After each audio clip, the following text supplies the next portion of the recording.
ఓటుకు నోటు వ్యవహారంలో పీకల్లోతు కూరుకుపోయిన చంద్రబాబు ఇరు ప్రాంతాల మధ్య చిచ్చు పెట్టి తప్పించుకోవాలని చూస్తున్నారని తిరుపతి ఎస్వి యూనివర్సిటీ విద్యార్థులు మండిపడుతున్నారు. తన పదవికి ముప్పు వస్తుందనే చంద్రబాబు ఓటుకు నోటు వ్యవహారాన్ని డైవర్ట్ చేయడానికి ప్రయత్నిస్తున్నారని ఆరోపిస్తున్నారు. దీనిపై మరింత సమాచారాన్ని మా కరెస్పాండెంట్ మధు అందిస్తారు. ఓటుకు నోటు వ్యవహారంలో తెలంగాణ ఏసీబీ ఒకవైపు స్పీడ్ పెంచుతుంటే మరోవైపు ఆంధ్రాకు సంబంధించిన మంత్రులు కావచ్చు, ముఖ్యమంత్రి చంద్రబాబు కావచ్చు విద్వేషాలు సృష్టించే ప్రయత్నాలు చేస్తున్నారన్న ఆరోపణలు పెద్ద ఎత్తున వెలువడుతున్నాయి. కులాలు ప్రాంతాల మధ్య చిచ్చు పెట్టే ప్రయత్నాలు జరుగుతున్నట్లు కూడా చర్చ జరుగుతుంది. కులాలకు ప్రాంతాలకు ఏమైనా సంబంధం ఉందో తెలుసుకునే ప్రయత్నం చేద్దాం. సంకల్ప దీక్షలో ముఖ్యమంత్రి గారు మాట్లాడినటువంటి మాటలు, ఆ తర్వాత ఆయన చేస్తున్నటువంటి వ్యవహార శైలి, ఈరోజు రోజువారీ ఆయన సాగిస్తున్నటువంటి భేటీలు చూస్తే ఒక పక్క అనుమానాలు అన్నటువంటి ఆంధ్రప్రదేశ్ ప్రజలకి స్పష్టంగా తెలియవస్తుంది.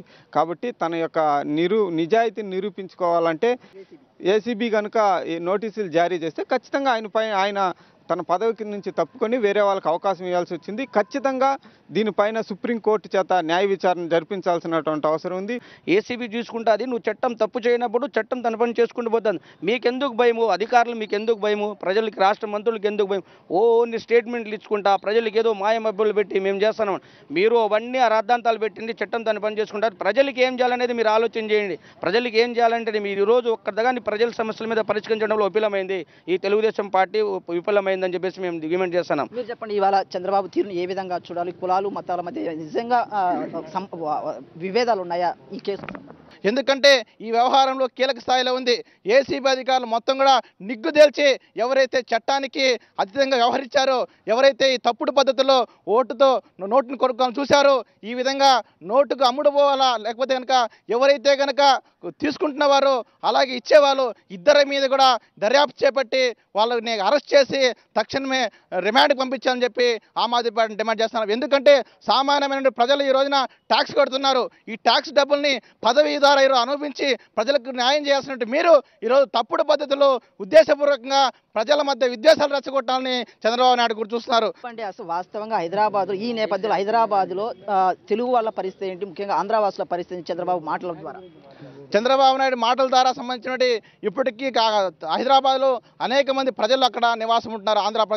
ఆంధ్ర ప్రజలకు ఏమాత్రం కూడా విద్వేషాలు రెచ్చగొడితే అక్కడ వాళ్ళ మానవ ప్రాణాలకు రక్షణ కరువు అవుతున్న విషయాన్ని గమనంలో పెట్టుకొని కొన్ని విషయాల్లో జాగ్రత్తగా వహించి గవర్నర్ కూడా పర్యవేక్షణలో ఉంచి ఆ ప్రజలకి రక్షణగా ఉండాల్సినటువంటి అవసరం ఏర్పడింది ఈ సందర్భంగా తెలియజేస్తున్నాం. ఓటు వ్యవహారంలో ఏమైనా ప్రాంతాలకు కులాలకు ఏమైనా సంబంధం ఉందా? సంవత్సర కాలంలో ముఖ్యమంత్రిగా ఉన్న చంద్రబాబు నాయుడు గారు సెక్షన్ 8 అనే అంశం ఎప్పుడన్నా గుర్తుకొచ్చిందా? నువ్వు ఎప్పుడైతే ఏసీబీకి దొరికినావో నీకు ఆ రోజు సెక్షన్ 8 గుర్తుకొచ్చిందా? సెక్షన్ 8 ఎప్పుడు అమలు చేస్తారు? శాంతి భద్రతలు దెబ్బతిన్నప్పుడు, శాంతి భద్రతలు అదుపు చేయలేనప్పుడు గవర్నర్కి అధికారాలు ఇస్తారు. అదే క్లియర్గా విభజించడంలో ఉంది. హైదరాబాద్లో సంవత్సర కాలంలో లేని సమస్యలు ఈ వారం రోజుల్లో వచ్చినాయి ప్రజలకి. ఎక్కడ కానీ తెలంగాణ ప్రభుత్వం అయితే ఈ రోజు కూడా ఎక్కడ కానీ ఆంధ్రులకు ఇబ్బంది పెట్టిన అయితే వాస్తవం లేదు. ఆంధ్రులు సంవత్సర కాలంలో అక్కడ ప్రశాంతంగానే ఉన్నారు. కానీ ఈ ఒక్క వారం రోజులనే చంద్రబాబు నాయుడు రెడ్ హ్యాండ్గా దొరికిపోయినాడు. ఇంకా ఎలా తప్పించుకోవాలని తెలియదు. అందుకోసం ఒక కులాన్ని, ఒక మతాన్ని అడ్డు పెట్టుకొని, ఒక ప్రాంతాన్ని అడ్డు పెట్టుకొని ఎలా విధంగా దీనిలోంచి బయటపడాలా అని చంద్రబాబు నాయుడు ప్రయత్నిస్తున్నారు. చంద్రబాబు నాయుడు వెనకాల ఉన్న తోక పత్రికలు, తోక ఛానల్ కూడా ఇదే కార్యక్రమాన్ని కొనసాగిస్తున్నారు.